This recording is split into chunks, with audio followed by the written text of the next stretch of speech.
Nusalatin. Ya, yang bener yang ini.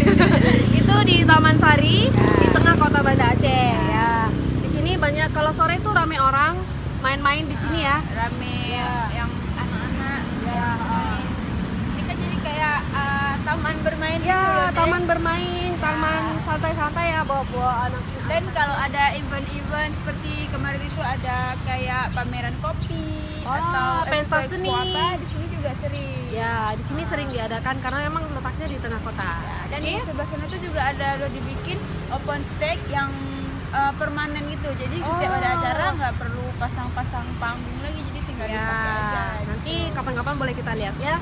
Oke teman-teman, datang ya ke Banda Aceh dan di travelon.com ya. Bisa dilihat juga di website travelon.com. Ya, sampai jumpa.